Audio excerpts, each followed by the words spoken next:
여러분 반갑습니다. 양자와 복음 오늘 하브루타 주제는 양자역학으로 푸는 자유의지입니다. 자, 운명론과 자유의지론, 아직까지도 팽팽한 그 이론들이죠. 어, 우리의 그 인생이 정해져 있는가? 아니면 자유의지에 의해서 선택할 수 있는가?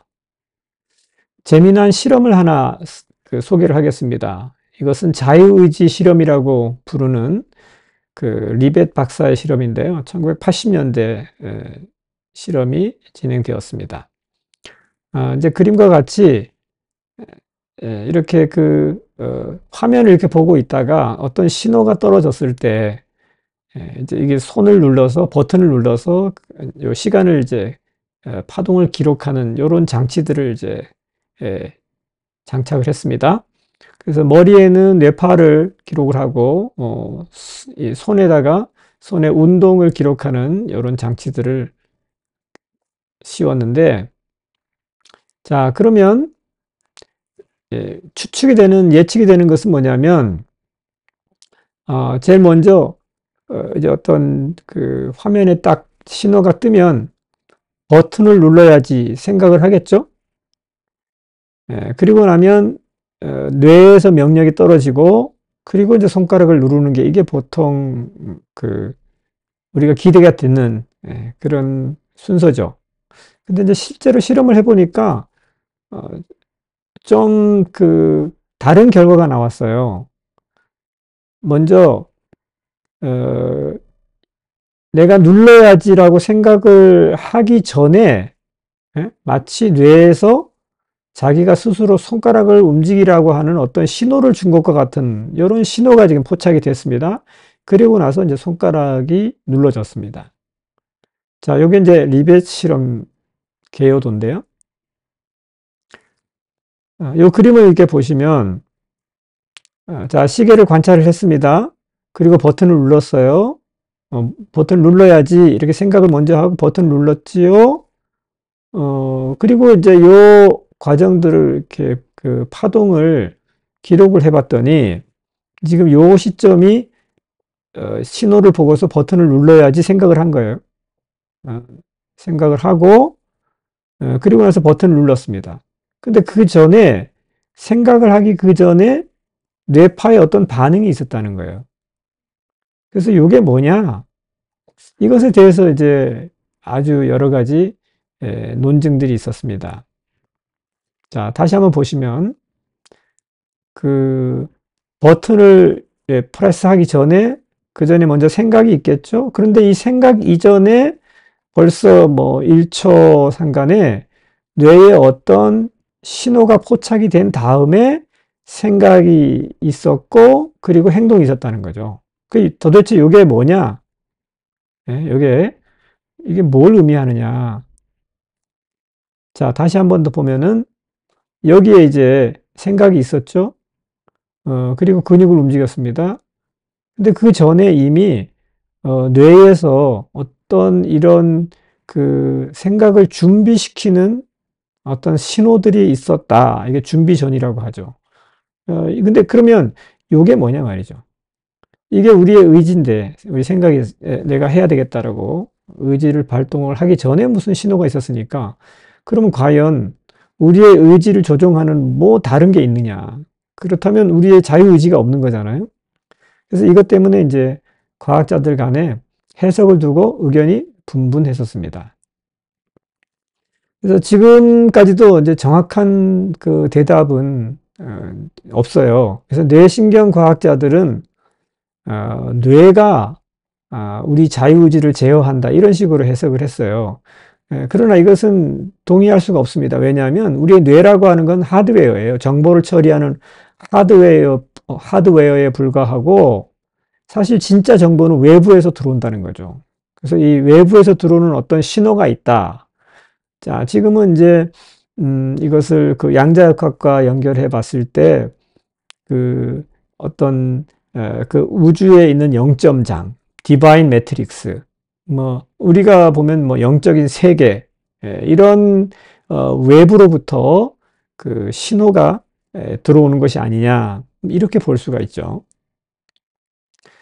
성경에도 이러한 이제 이것을 이렇게 뒷받침하는 그런 진술들이 있습니다. 요한복음 13장 2절에 보면은 마귀가 벌써 시몬의 아들 가룟 유다의 마음에 예수를 팔려는 생각을 넣었더라. 자, 가룟 유다가 예수님을 팔았습니다. 그러니까 예수님을 팔 때 그 순서가 어떻게 될까요? 예수님을 팔아야 되겠다, 이렇게 생각을 먼저 했겠죠. 그리고 행동을 했죠. 그런데 이 생각 그 전에 어떤 일이 있었느냐면은 마귀가 예수님을 팔으려는 생각을 넣어 주었다 그랬잖아요. 그러니까 이게 더 먼저인 거죠. 자, 그래서 이 사람이 자유의지를 발동을 해가지고 뭔가 결정하기 전에 이미 밖에서 어떤 외부 신호가 있다라고 하는 걸 알 수가 있습니다. 그러면 인간의 자유의지는 어떻습니까? 이게 100% 자유로운 게 아니에요. 어떤 제한이 있다는 거죠. 또 빌립보서 4장 7절에는 그리하면 모든 지각에 뛰어난 하나님의 평강이 그리스도 예수 안에서 너희 마음과 생각을 지키시리라. 자, 마귀만 이런 생각을 넣어주는 게 아니라 하나님도 우리의 마음과 생각을 지키신다, 이렇게 말씀을 하고 있죠. 자, 우리 그 몸 안에는 DNA, 각 세포 안에 이런 그 유전자를 가지고 있죠. 이 유전자는 유전 정보죠. 그런데 이제 이 유전 정보를 가지고 있다고 하더라도 이것이 어떻게 작동을 하느냐면은 이 유전자가 작동을 하려면 이 유전자가 작동하는 데 필요한 에너지가 필요합니다. 그리고 게다가 외부에서 들어오는 외부적인 어떤 시그널이 필요해요. 이 세 가지가 만날 때 이제 이 그 DNA가 그 정보를 가지고 생명 활동을 하는 것입니다.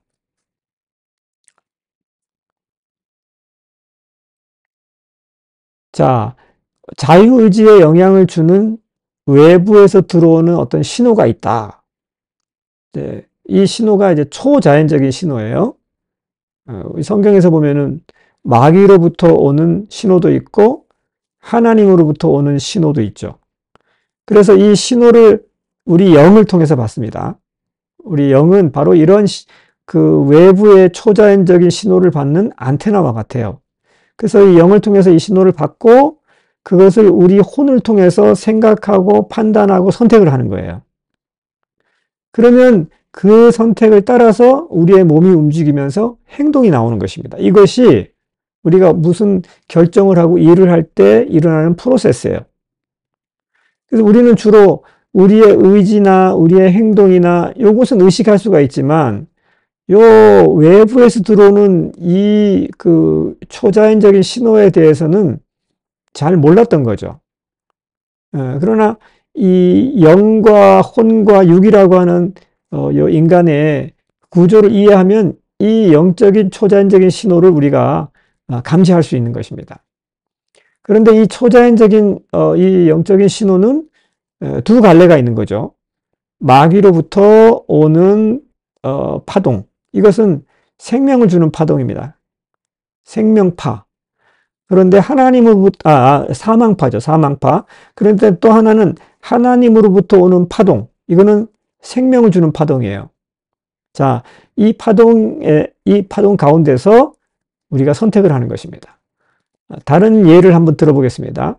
지금 우리는 스마트폰을 사용하고 있는데 이 스마트폰에는 이 네 가지 요소가 있어야 스마트폰이 제대로 작동을 합니다. 일단 이게 이제 기계가 있겠죠, 기계. 그런데 기계는 전기가 있어야 돌아갑니다. 배터리가 충전이 돼야 되겠죠. 그리고 이 스마트폰은 앱이 없으면 돌아가지 않죠. 앱이 있어야 되고, 이게 있다고 하더라도 이 스마트폰은 외부로부터 신호가 주어져야 됩니다. 이제 그게 와이파이죠. 사람도 마찬가지예요. 사람도 우리가 몸을 가지고 있습니다. 그리고 우리 몸 안에는 유전자가 있어요. 그렇죠? 이게 정보죠. 근데 이것만 가지고는 사람이 생명활동을 할 수가 없어요. 거기에 우리가 에너지가 필요하죠. 그래서 우리가 음식을 통해서 또 호흡을 통해서 우리 에너지를 공급합니다. 근데 이것만 가지고 우리가 충분히 생명 활동을 한다고 볼 수가 없고, 마찬가지로 외부에서 오는 어떤 신호를 받아야 된다는 거죠. 그래서 어떤 신호를 받느냐에 따라서 우리는 생명지향적인 활동을 할 수도 있고, 외부에서 또 그 사망파를 받아들이게 되면은 우리의 삶은 그 사망지향적인 삶을 살아가게 되는 거죠. 이게 우리의 모습입니다. 그래서 사람에게 자유의지가 있기는 하지만 이 자유의지는 제한적이에요. 이게 뭐 100% 우리가 자유롭게 선택하는 게 아니고, 이 외부에서 오는 어떤 신호를 내가 받아들일 거냐, 여기에 자유의지가 있는 거죠. 그래서 이 몸의 통치 메커니즘을 이렇게 좀 살펴보면은, 자, 외부에서 파동이 들어오는데 우리의 영이라고, 요게 우리의 영은 이 파동을 받아들이는 안테나와 같다 그랬죠. 그럼 어떤 그 파동을, 어떤 파장을 받아들일 거냐, 어떤 주파수에 내가 맞출 거냐, 생명파에 맞출 수도 있고 사망파에 맞출 수도 있어요. 그 생명파에 맞춘다면 이것은 하나님으로부터 오는 파동이죠. 그러면 우리가 우리의 생명이 더 확장될 거예요. 그런데 사망파에 만약에 우리가 주파수를 맞춘다면 우리는 점점점 이그 사망의 활동들이 더 확장이 되겠죠. 그럼 몸은 병들게 될 거고, 우리의 마음은 우울해지고, 또 다른 사람과의 관계는 계속해서 갈등이 있고, 이렇게 점점 부정적인 일들이 일어날 수밖에 없죠. 자, 그래서 우리 영이 어떤 파장을 우리가 선택할 거냐, 요걸 받아들이냐, 이게 영의 일이죠. 그리고 이제 이것을 어디서 이제 선택을 하냐면 우리의 마음에서 선택합니다. 이게 혼의 역할입니다. 그래서 우리가 마음에서 선택을 하면, 그러면 이 선택에 따라서 뇌에서 파동이 만들어집니다. 이게 뇌파죠. 그리고 각 몸에 이제 각 장부에 생체 전파가 생겨나겠죠. 그래서 이 생체 전파를 통해서 유전자가 활성화되면서 단백질을 형성하고 호르몬을 형성하고 이러면서 생명 활동이 일어나는 거죠. 자, 이것이 우리 몸의 통치 메커니즘입니다. 그래서 우리 자유의지라고 하는 것은 100% 자유로운 게 아니다. 우리는 생명파와 사망파 사이에서 어떤 것을 선택할 것이냐 하는 이것의 선택에 대해서 사실 자유의지가 있는 것입니다. 그러니까 뭐 완전히 운명적이다.